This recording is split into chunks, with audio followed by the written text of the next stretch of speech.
எனக்கு வந்து விலங்கு மாதிரி இல்லாமல் அப்படியே ஆப்போசிட்டாக வேற ஒரு ஜானரில் படம் பண்ணோம். என்ன பெத்தாதே.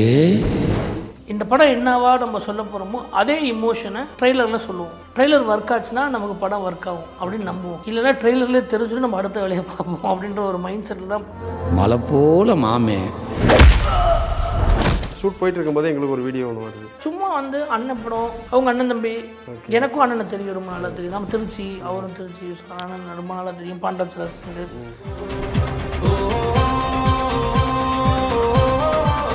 அந்த சின்ன பையனுக்கு ஆப்போசிட்டாக பேசுகிறப்போ இல்லை அந்த சின்ன பையன் அவனுக்கு ஆப்போசிட்டாக பேசுகிறப்போ இந்த பொண்ணு மேலே நமக்கு கோவம் வந்துடக்கூடாது. அப்போ என்ன பேசினாலும் கோவம் வராத முகம் ஒன்று தேவை. அது எனக்கு ஐஸ்வர்யா. சொல்லப்போனால் அவங்க லீட் ஆக்டர்ஸ் கூட தான் பண்ணிட்டு இருக்காங்கல்ல, இது சொன்னோன்னே கன்வின்ஸ் ஆகிட்டாங்களா?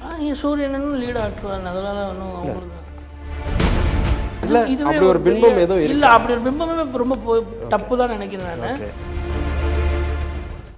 இனி வீட்லயே பானிபூரி செய்யலாம் எல்லாரும். Aachi panipuri kit. Sathyabama institute of science and technology, Chennai and Sriperumbudur. வணக்கம். வணக்கம். வணக்கம். இந்த முறை மாமனோட சந்திக்கிறோம். முத இது சூரி அண்ணன்ட்ட கொண்டு போகும்போது நீங்கள் ஒரு கதை சொல்ல போயிருப்பீங்கல்ல, அவர் வந்து இந்த மாதிரி ஒரு ஸ்டோரி ஒன்று சொல்கிறாரு. நீங்கள் ரிவீல் பண்ணலாம், இல்லை நீங்கள் எதை மாதிரி கொண்டு போனீங்க, அவர் எப்படி இதை உங்கள்கிட்ட சொன்னார்?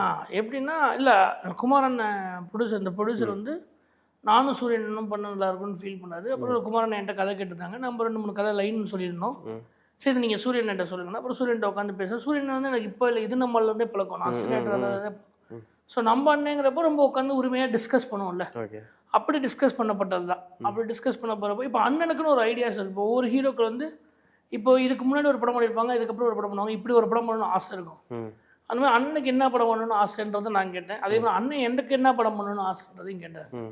அப்படி கேட்குறப்ப எனக்கு வந்து விலங்கு மாதிரி இல்லாமல், இந்த ஜானரில் இல்லாமல் அப்படியே ஆப்போசிட்டாக வேற ஒரு ஜானரில் படம் பண்ணோம், ஃபேமிலி ட்ராமா மாதிரி படம் இருக்கணும் அப்படின்னு அண்ணன் எக்ஸாக்டாக அப்படி ஒரு லைன் என்கிட்ட இருக்குது. ஓகே அப்படி சொல்லி, ஏன்னா அண்ணன்ட்ட நிறைய கதைகள் இருக்குங்கிறது எனக்கு முன்னாடியே தெரியும்.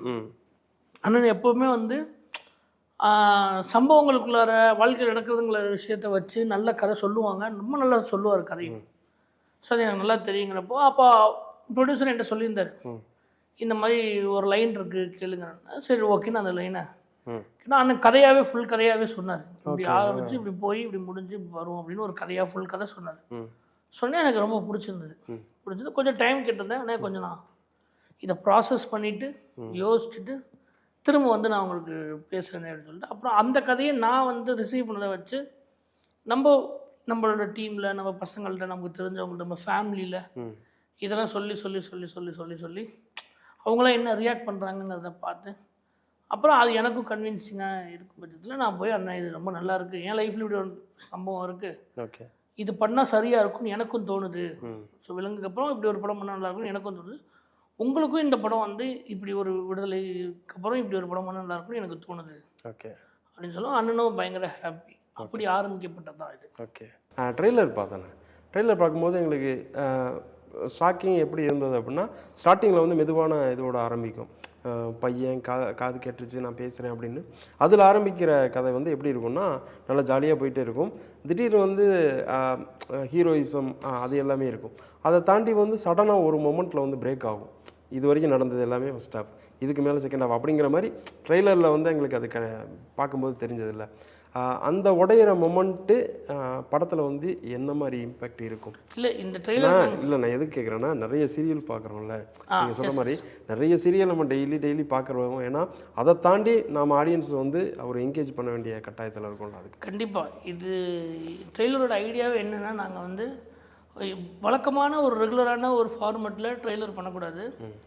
அப்படி பண்ணாலும் ஒன்றும் பிரச்சனை கிடையாது. ஆனால் வந்து நீங்கள் சொல்கிற மாதிரி தான் நிறைய ஃபேமிலி ட்ராமாஸ் வந்துருச்சு, நிறைய கதைகள் வந்துருச்சு, நிறைய விஷயங்கள் தெரியும், மக்களுக்கு லைஃப்பில் நடக்கிற விஷயங்கள் தான்.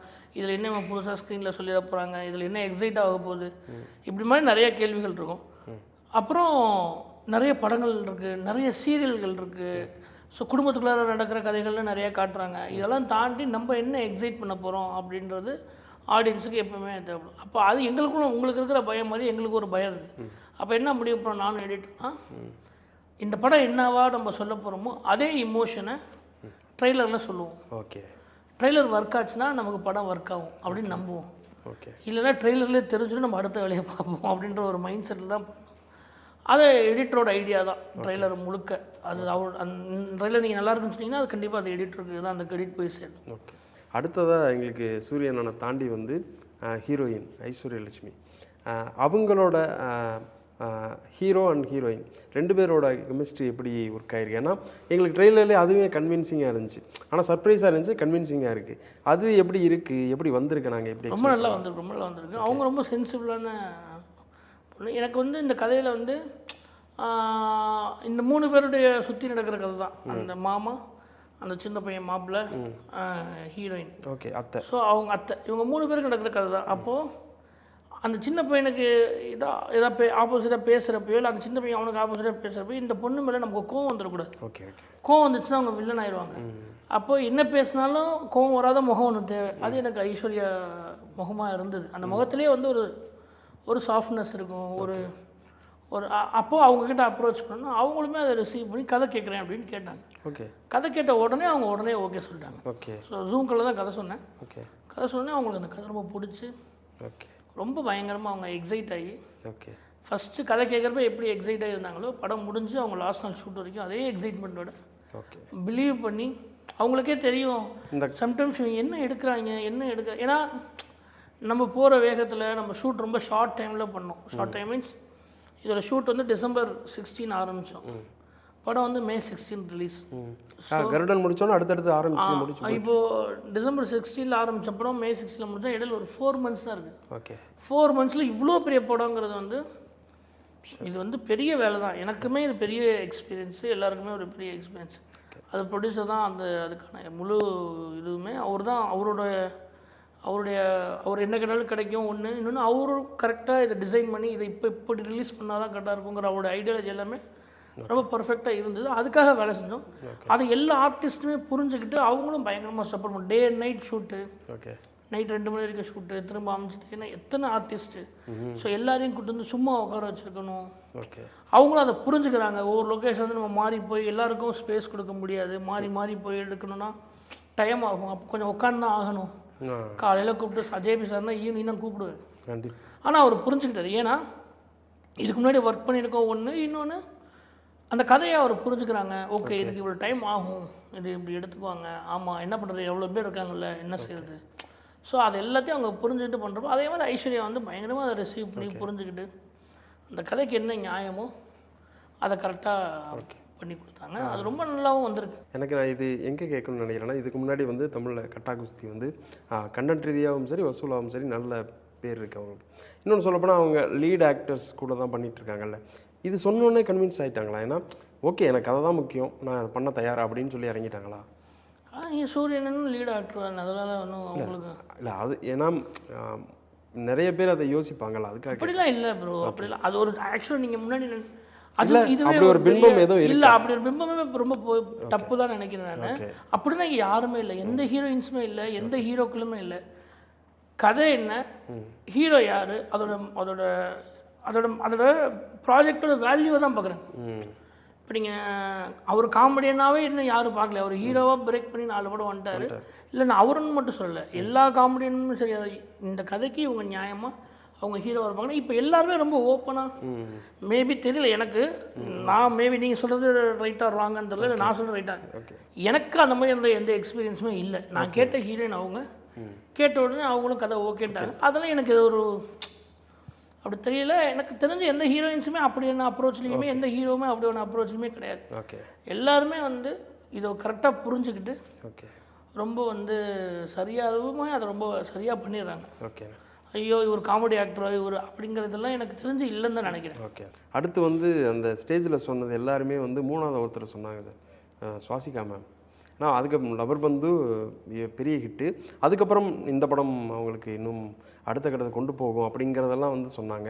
அவங்க எப்படி சார் இதில்? சுவாசிகா வந்து ஒரு பிரில்லியன்ட் பர்ஃபார்மர். ஓகே. அவங்க வந்து அவங்களுக்கு வந்து நான் நினச்சேன் அவங்களுக்கு வந்து லாங்குவேஜ் பிரச்சனை இருக்குமோ, அவங்களுக்கு நம்ம சொல்கிறது புரியாதோ அப்படின்னா. ஒரு 3 பேர் 4 பேர் நிற்க வச்சு நான் ஒரு சீன் சொல்கிறேன் அப்படின்னா நான் சொல்லி முடிச்சுட்டு வந்துட்டு நானே யோசிப்பேன், நான் கரெக்டாக சொன்னேனா, அவங்க 4 பேருக்கு புரிஞ்சிருக்குமா, அப்படி திரும்ப கூப்பிட்டு இவங்களை பேசிகிட்டு இருக்கிறப்பே பார்த்தா இவங்க இருக்க மாட்டாங்க. ஓகே. என்னன்னு பார்த்தா கண்ணாடி முன்னாடி நின்று ப்ராக்டிஸ் பண்ணிட்டு இருப்பாங்க. ஓகே. அவங்க அப்படியே சுற்றிக்கிட்டே இருப்பாங்க. நீங்கள் திடீர்னு தெரியும் அவங்க இங்கே இருக்க மாட்டாங்களோ நினச்சிட்டு இருப்பாங்க. திடீர்னு தெரியும் பார்த்தா அவங்க அங்கே ஒரு இடத்துல நின்று ப்ராக்டிஸ் பண்ணிட்டு இருப்பாங்க. ஓகே. ரொம்ப சின்ன டைலாக் சொல்கிறேன் நான். ஓகே. நான் சொல்கிறது பெரிய பெரிய டைலாக் தான் ப்ராக்டிஸ் பண்ணுவேன். ம். சாதாரணமாக டேய் தம்பி இங்கே வாடா அப்படின்னு சொல்கிறத கூட ஒரு 10 மாடுலேஷனில் சொல்லி பார்த்து, கண்ணாடியில் சொல்லி பார்த்து, எந்த மாடுலேஷன் சொன்னால் நல்லா இருக்குங்கிறத புரிஞ்சுக்கிட்டு, ஓகே, மனசில் நான் என்ன நினைக்கிறேனோ அதை அப்படியே பண்ணுற ஒரு ஆர்டிஸ்ட்னா அது வந்து சுவாசிகா தான். ஓகே. So brilliant performer. அந்த மாதிரி நான் அதுதான் அடிக்கடி சுவாசிகாட சொல்கிறேன். நீ வந்து அதை அண்ணன் ஸ்டேஜில் கூட சொன்னேன், தமிழ் சினிமா எவ்வளோ நாள் இருக்குமோ அது வரைக்கும் சுவாசிகா நடிச்சுட்ருக்குன்னு சொன்னாங்க. ஓகே.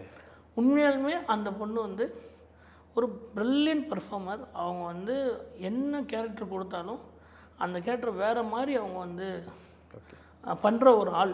நம்மளை வந்து சில இடங்கள்லாம் வந்து நான் சொல்லியிருக்கவே மாட்டேன். அந்த இடங்களில் வந்து சண்டை போட்டு நீ நில்லுமா அப்படின்னு நான் சொல்லிடுவேன்.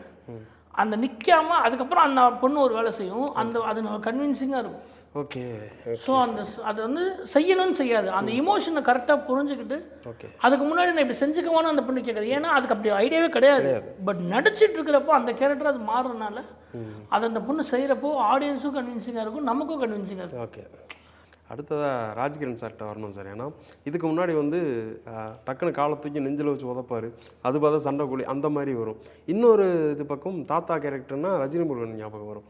ஆனால் இந்த ரெண்டுலேயுமே இல்லாமல் ரொம்பவே டிஃப்ரெண்ட்டாக காமாக உட்காந்து ஃபீல் பண்ணுறேன். ஏன்னா நான் பெரிய மனுஷன் பார்க்கும்போதே தெரியுது அன்பான தாத்தா பாட்டின்றப்ப ஃப்ரேம் ரிவீல் ஆகுது. அதுக்கப்புறம் தனியாக அவருக்குன்னே ஒரு ஃப்ரேம் இருக்குது சார், ரொம்ப அமைதியாக இருக்கும். அந்த கேரக்டர் அப்படி தான் இருக்குமா டிசைனு, இல்லை அவர்கிட்ட இருந்து? ஏன்னா நீங்கள் சொல்லுவீங்க அப்பா பர்சனலாகவே அவருக்கும் உங்களுக்கு ஒரு பாண்டிங் இருக்குது, அது வேலைக்கு வாங்குறதுக்கு எவ்வளோ ஈஸியாக இருக்குது? இல்லை ரொம்ப ரொம்ப அது எனக்கு இந்த படம் தான் அவருக்கு பழக்கமே. எனக்கு எங்கள் அப்பா அம்மாவுக்குலாம் ரொம்ப பிடிக்கும். எங்கள் அம்மா சொன்னாங்க ராஜிகா அப்படியான்னு எங்கள் அம்மா பயங்கர எக்ஸைட் ஆனாங்க எங்கள் வீட்டிலலாம். எனக்குமே ரொம்ப ஒரு பழைய படங்கள்லாம் ரொம்ப நான் நிறைய படங்கள் பார்த்ததில்ல, ஆனால் அவர் நடித்த படங்கள் எல்லாமே ஓரளவுக்கு பார்த்து இப்போ நடித்த படங்கள்லாம் பார்த்து பயங்கரமாக எனக்கு ஒரு மேலே பெரிய மரியாதை இருக்குது. ஓகே. எக்ஸைட்மெண்ட் இருந்தது, எனக்கு பயமாகவும் இருந்தது. ஓகே. ஏன்னா எல்லா படங்களையும் பண்ணுறதா அவர் இந்த படத்தில் பண்ணலை. நான் ரொம்ப சட்டிலாக ரொம்ப ஜாலியாக ரொம்ப ஸ்வீட்டாக அவர் வந்து நம்ம தாத்தா பாட்டி எப்படி ஹேண்டில் பண்ணுவோமோ. ஓகே. அவர் பேர் சிங்கர் ஆயர், ஸோ சிங்கம் தான் கூப்பிடுவோம். ஓகே. ஸோ அந்த மாதிரி தோளில் கை போட்டு பேசுகிற ஒரு ஆளாக தான் இருக்கணும் அப்படின்னு யோசித்தோம். அதை சாட்டிஸ்ஃபை அவர் பயங்கரமாக ரிசீவ் பண்ணி என்ஜாய் பண்ணி பண்ணார். அதை ஓகே. நைட்டு 2 மணி காலையில் 6 மணி வரைக்கும் அவர் எதையுமே கண்டுக்கவே இல்லை. ஓகே. அவர் ரொம்ப ஹாப்பி. உனக்கு என்ன தம்பி வேணும், எல்லாம் பண்ணலாம் தம்பி, எல்லாமே பண்ணலாம் தம்பி. அப்பா ஒரு 2 மணி வரைக்கும் இருக்கலாம்ப்பா, இருக்கலாம் தம்பி இருக்கலாம்ப்பா, ஒன்றும் பிரச்சனை கிடையாதுப்பா, இருக்கலாம்ப்பா, அதெல்லாம் ஒன்று நடிக்கிறதுப்பா வந்திருக்கோம், நடிக்கலாம்ப்பா, அப்படி எல்லா விதமுமே சப்போர்ட் பண்ணி. ஓகே. அவர் வந்து ஒரு ஃப்ரேமில் வந்து நின்னாருன்னா அந்த ஃப்ரேம் வேறையாக மாறிடுது. ஓகே. அங்கே வேறு யாரையுமே ரீப்ளேஸ் பண்ண முடியாது. சொல்லுவாங்களா தன்னைத்தானே அழகுபடுத்தி. அது அவர் எதுவுமே பண்ணுறதில்ல, ரொம்ப சாதாரணமாக வந்து நிற்கிறாரு. ஒரு சாதாரண டைலாகை பேசுறது அது வேறு மாதிரி டைலாகாக மாறுது. ஓகே. ஸோ நம்மக்கிட்ட நம்ம என்ன சொன்னாலும் அவர் ஒரு டைரக்டர் வேறு இல்லை, நம்ம என்ன சொன்னாலும் அவர்கிட்ட ஒரு கதை இருக்குது. நாங்கள் ஒரு டைலாக்ல நான் சாமிக்கு அப்புறம் அம்மா பொண்டாட்டி தாண்டா சாமின்னு சொல்லி ஒரு டைலாக் இருக்குது. அந்த டைலாக் சொன்னால் அவர் சொன்னார், நான் இந்த டைலாக் ஏற்கனவே எழுதிட்டேன் தம்பி அப்படின்னாரு. என்ன சார் சொல்கிறீங்க? ஆமாம் தம்பி அப்படின்னு அவர் அந்த டைலாக்கை சொல்கிறார். கடவுள் வந்து எல்லா உயிரோடையும் நம்ம கூட இருக்க முடியாதுங்கிறதுக்காக தான் அம்மாவை படைச்சான். ஒரு அம்மாவும் பிள்ளை கூட கடைசி வரைக்கும் இருக்க முடியாதுங்கிறதுக்காக தான் பொண்டாட்டியை படைச்சான். ஸோ என்னையை பொறுத்த வரைக்கும் தாயும் தெய்வம் தான், பொண்டாட்டியும் தெய்வம் தான். ஆமாம்ல, அதுதானே இது. ஆமாம், அது வேற வேறு வார்த்தைகள் தான் மாறுது. அப்போ அதை சொல்லுங்கப்பா அப்படின்னு, அதை சொல்லுங்கப்பா, இதுதான்ப்பா நான் சொல்ல ட்ரை பண்ணுறேன், அது ஒரு அட்வைஸை சொல்லுங்கப்பா. அப்போது இப்படி எல்லாருமே பேசி ரொம்ப ரொம்ப ரொம்ப ஸ்வீட். அவர் ரொம்ப பயங்கரமான வந்து சப்போர்ட்டு. நீ பண்ணு தம்பி, நான் நிற்கிறேன், ஒன்றும் பிரச்சனை இல்லை. இந்த ஏஜ் ஃபேக்டரு, இந்த சீனியர் ஆர்டிஸ்ட் அதெல்லாம் எதுவுமே இல்லை. ரொம்ப ஜாலியாக ரொம்ப சின்ன பசங்களாம் நாங்கள்லாம் விளையாண்டுட்டு இருப்போம். அது எல்லாத்தையுமே அவருக்கு பார்த்துக்கிட்டு ரொம்ப என்ஜாய் பண்ணி அவர் எங்களோட ஒரு ஆளாக மாறி ஜாலியாக இருந்தார்.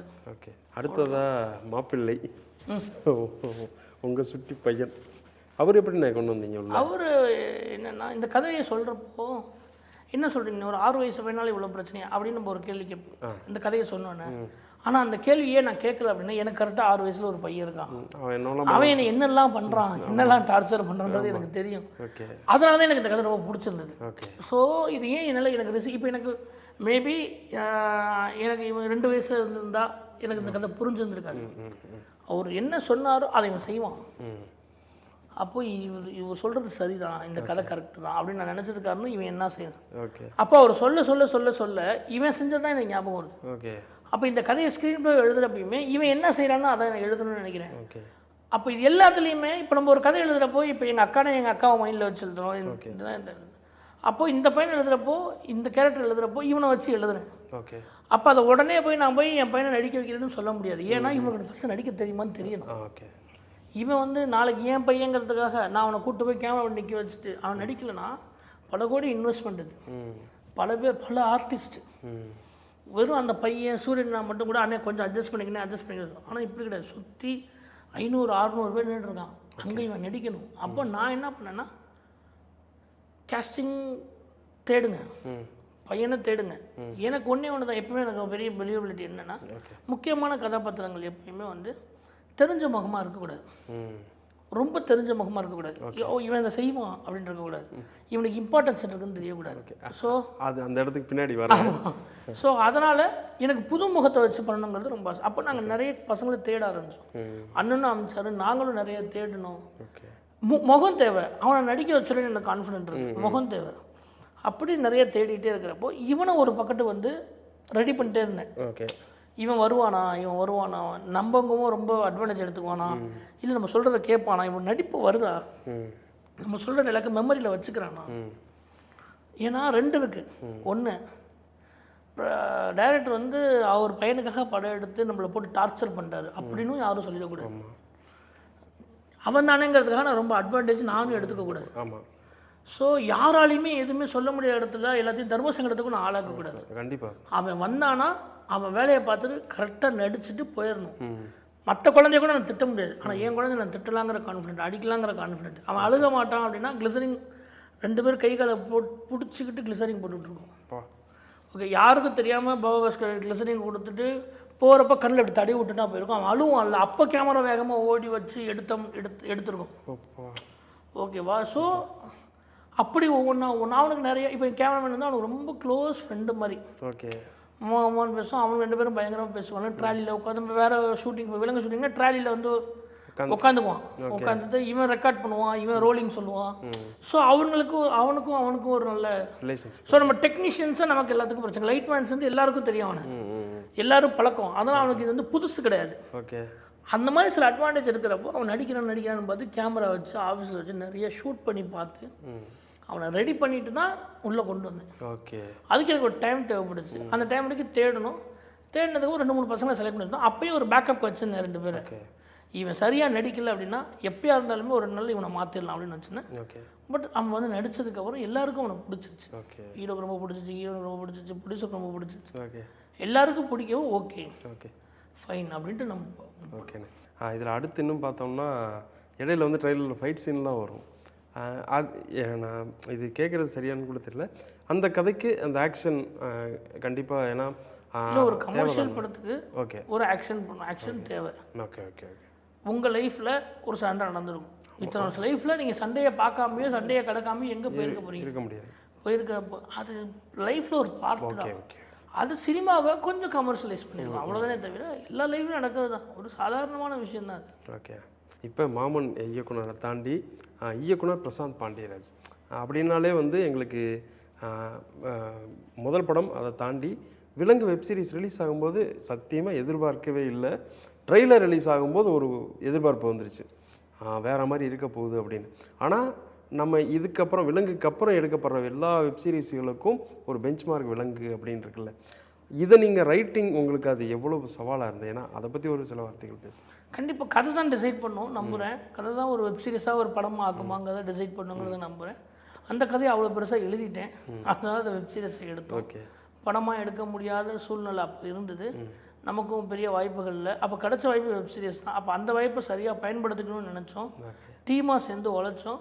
அது ரைட்டிங் ப்ராசஸாக இந்த கதைக்கு எது நியாயமோ அதை எழுத ஆரம்பித்தேன். இந்த கதை எங்கே போய் லேண்ட் ஆகணுமோ அது லேண்ட் ஆகணும், இந்த கதைக்கு என்னெல்லாம் தேவையோ அதெல்லாம் தேவை. அது ஒரு பெரிய ஃப்ரீடம் இருந்துச்சு. ஏன்னா இத்தனை மணி நேரத்துக்குள்ள அடக்கலை. இந்த கதையை சரியாக சொல்லி முடிச்சிடு அப்படின்றது இருந்தது. வேணும்னா இன்னொரு 1/2 hour எடுத்துக்கோ. ஆமாம், அவ்வளோதான் அப்படின்னு இருக்கிறப்போ எனக்கு இந்த கதையை சொல்லி முடிக்கிற வரைக்கும் கதை எழுதினேன். ஓகே. அப்போ எழுதி முடிச்சோன்னா இது வெப் சீரிஸ் கதையாக இருந்தது. அது அப்படியே ஒரு வெப் சீரிஸாக என்ன நினச்சோமோ அதை மேக் பண்ணோம். அது சரியாக வந்துருச்சு. ஓகே. ஸோ அங்கே தான் எனக்கு கான்ஃபிடென்ட் கிடச்சி. ஒரு கதையை அந்த கதைக்கான நியாயத்தை கரெக்டாக ஸ்க்ரீன் பிளேவை ஒழுங்காக எழுதுனோம்னாலே போதும். நம்ம வந்து பெரிய வேலைகள் பயங்கரமாக அறிவை போட்டு நம்ம இங்கேருந்து கற்றுக்கிட்டு அது இது அப்படின்னா இல்லை. நமக்கு தெரிஞ்சு நமக்கு பிடிச்ச மாதிரி ஒரு விஷயத்தை நல்லபடியாக ப்ரெசென்ட் பண்ணிட்டாலே போதும். கொண்டாடுறதுக்கு ஆடியன்ஸ் ரெடியாக இருக்காங்க.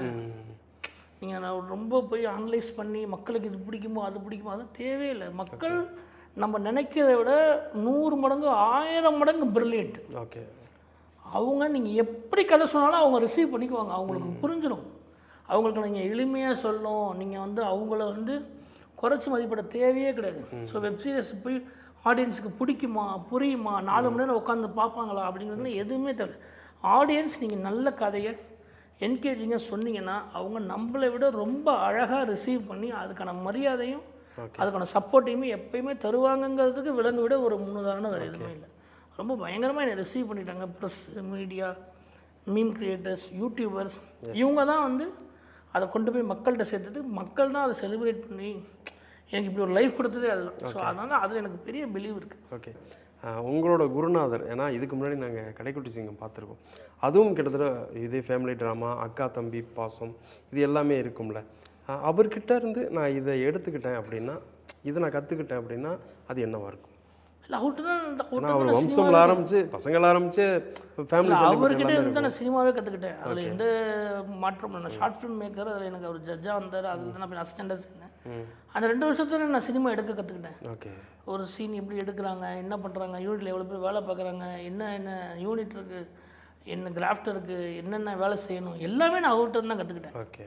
கதையும் அவர் எப்படி எழுதுவார், எப்படி ஷார்ட் வைப்பார், எப்படி ஷார்ட் டிவிஷன் பண்ணுவார், ஓகே, என்ன மாதிரியான தாட் ப்ராசஸில் அவர் எழுதுவார், எடிட்டிங்கில் அவர் என்ன வேலை செய்கிறார், மியூசிக்கில் என்ன வேலை செய்கிறார், டப்பிங்கில் என்ன வேலை செய்கிறார், எல்லாமே அவரை பார்த்து தான் கற்றுக்கிட்டேன். ஓகே. ஸோ அவரை பார்த்து தான் சினிமா கற்றுக்கிட்டேன். ஓகே. ஃபேமிலி படமும் எனக்கு கொடுக்கறதுக்கு கான்ஃபிடென்ட் எல்லாத்துக்கும் வந்து மேபி பாண்டா சார் அசன்ட்னாலையும் இருக்கணும். இன்னொன்று அண்ணனுக்கு ரொம்ப பர்சனலாக தெரியும். நான் ரொம்ப இமோஷனான நம்ம ஒரு ஃபேமிலி பேக்ரவுண்ட்லேருந்து வந்தனால அவரும் ஒரு ஃபேமிலி பேக்ரவுண்டில் இவனால் இதை எடுக்க முடியுங்கிறத அவரும் நம்பினார். ஓகே. அப்படி வந்தது. கடைக்குட்டி சிங்கம் மாதிரி இது இருக்குமானா அந்தளவுக்கு இருக்குமா எனக்கு தெரியல. ஆனால் இது அது வேறு பேட்டர்ன், இது அப்படியே வேறு பேட்டர்ன். ஓகே. இது நிறைய நீங்கள் கிழக்குச்சீமையில் ஆரம்பித்து விக்ரமன் சார் படத்துலேருந்து எல்லா ஃபேமிலி ட்ராமாவையும் எடுத்து விஸ்வ சார் படத்துலேருந்து எல்லா ஃபேமிலி ட்ராமாவிலையுமே ஒரு ஐடியாலஜி இருக்குது. ஆமாம் ஆமாம் ஆமாம். அந்த ஐடியாலஜி இப்போ பாண்டராஜ் சார் எல்லா ஐடியாலஜியுமே சேர்த்து எங்களுக்கு தெரிஞ்ச ஒரு அறிவில் ஒன்று விஷயத்தில் ஒன்று பண்ணியிருக்கோம். ஓகே. நீங்கள் அதை பார்த்துட்டு சொல்லணும் என்ன மாதிரி இருக்குது. கண்டிப்பாக சார். இடையில ஒரு சின்ன கேள்வி கேட்க மறந்துட்டேன். அந்த செட்டு ஷூட் போயிட்டு இருக்கும்போதே எங்களுக்கு ஒரு வீடியோ ஒன்று வருது. என்னென்னா எஸ்கே சார் வந்து சும்மா சர்ப்ரைஸாக ஒரு விசிட், அது எப்படி இருந்துச்சு? முன்னாடியே சொல்லி தான் வந்தார்? இல்லை என்னென்னா அவர் வந்து கரெக்டாக எனக்கு திருச்சியில் ஷூட்டிங். ஓகே. நாங்கள் போகிற லொக்கேஷனுக்கு நாங்களே திரும்ப போகக்கூடாதுன்னு நினைப்போம். அவ்வளோ தூரம் உள்ள இன்டீரியரில் போய் ஒரு லொக்கேஷனில் ஷூட் பண்ணிருக்கோம். ஓகே. திடீர்னு சமயபுரத்துக்கு கோயிலில் சாமி கூட வந்துருப்பார் போல் அண்ணன். வந்துட்டு அங்கே சொல்லியிருப்பாங்க போல். அப்போது இங்கேருந்து அங்கேருந்து 25 கிலோமீட்டர் அந்த இடத்துக்கு வருது லொக்கேஷனுக்கு. அவர் என்ன பண்ணுறாரு, டப்புன்னு கார் எடுத்து கிளம்பிட்டாரு, வந்திருக்காரு. எனக்கு இப்போ அந்த கோயிலேருந்து ஐயர் எனக்கு ஃபோன் பண்ணுறாரு. ஓகே. எஸ்கே வந்தாரான்னு கேட்டார். வரலையே, இல்லை இப்போ தான் சாமி கும்பிட்டு போனார் அப்படியே. ஆனால் நாங்கள் கேட்டதுக்கு ஷூட்டிங் தான் போகிறேன்னு சொன்னார். அப்படியா அப்படின்னு சொல்லிட்டு திரும்பினே அவர் கார்லேருந்து இறங்கி வந்தார். ஓகே. ஐயோ இப்போ தான் வர்றாருன்னா சார் சும்மா வந்து அண்ணன் படம், அவங்க அண்ணன் தம்பி, எனக்கும் அண்ணனை தெரியும், ரொம்ப நாளாக தெரியும். நம்ம திருச்சி, அவரும் திருச்சி. ஸோ அண்ணன் ரொம்ப நாளாக தெரியும். பாண்டராஜ் ரெஸ்டண்ட் ரொம்ப வருஷமாக தெரியும். நம்ம மேலேயும் அன்பு இருக்குது. அப்போது எல்லாரையும் பார்த்துட்டு விஷ் பண்ணிவிட்டு ஓகே கொஞ்ச நேரம் உட்காந்துட்டு திரும்ப இன்னொரு தடவையும் வந்தார். ஓகே. ஓ, இன்னொரு தடவை ஊருக்கு போகிறப்பையும் வந்தார். Okay okay. அந்த வீடியோ நாங்கள் போடலை. ஓகே. இது மட்டும் இருந்தது. ஆமாம் ஆமாம். ஓகே. அவர் ஸ்பாட்டில் வந்து பேசுகிறப்ப எல்லாத்துக்கூடையும் சகஜமாக பேசிக்கிட்டு இருந்தார். ஆமாம் ஆமாம். அப்போ ஏதாவது அவர் உங்ககிட்ட ஷேர் பண்ணிக்கிட்டாரா இல்லை நீங்கள் எதுவும் பேசி? இல்லை, ரொம்ப வாழ்த்து சொன்னார். இது பண்ணார், ஃபுட்டேஜ் பார்த்தாரு. ஓகே. நாங்கள் ஷார்ட் எடுக்கிறப்ப பார்த்தாரு. ஓகே. ஸோ எல்லாமே அவர் நடிக்கிறப்ப நாங்களாம் அசிஸ்டண்ட்டாக வேலை பார்த்துருக்கோம்ல. ஸோ அதனால் கேமராமேன் ரஜினி முருகனில் அசிஸ்டன்ட் கேமராமேனாக வேலை பார்த்துருக்கான். ஒருத்தப்பள்ள இருந்த அசிஸ்டன்ட் கேமராமேன். ஸோ அவன் கேமரா பண்ணுறான், நான் டைரக்ட் பண்ணுறேன். ஓகே. அது எல்லாத்தையும் பார்த்தாரு. பயங்கரமாக விஷ் பண்ணிவிட்டு ஓகே ஃபுட்டேஜ் பார்த்தாரு. கொஞ்சம் படம் பார்த்துட்டாரா சார்? அவர் இன்னும் பார்க்கல. ட்ரெய்லர் பார்த்தாரு, முன்னாடி ட்ரெய்லர் பார்த்து நல்லா இருக்குன்னு சொல்லிட்டாரு. படம் இன்னும் பார்க்கல. ரொம்ப நன்றி சார். ரொம்ப நன்றி. இவ்வளோ நேரம் கேட்ட கேள்விகள் எல்லாத்துக்கும் ரொம்ப நன்றி. பாருங்க, உங்களுக்கு பிடிச்சிருந்துச்சுன்னா அதை எப்படி கொண்டு போய் சேர்க்கணுமோ கொண்டு போய் சேருங்க. கண்டிப்பாக சார். தேங்க்யூ. மாமன் வந்து உங்களுடைய படமாக தான் இருக்கும். கண்டிப்பாக சார். தேங்க்யூ. இனி வீட்லயே பானிபூரி செய்யலாம் எல்லாரும். Aachi panipuri kit. Satyabama Institute of Science and Technology, Chennai and Sri Perumbudur.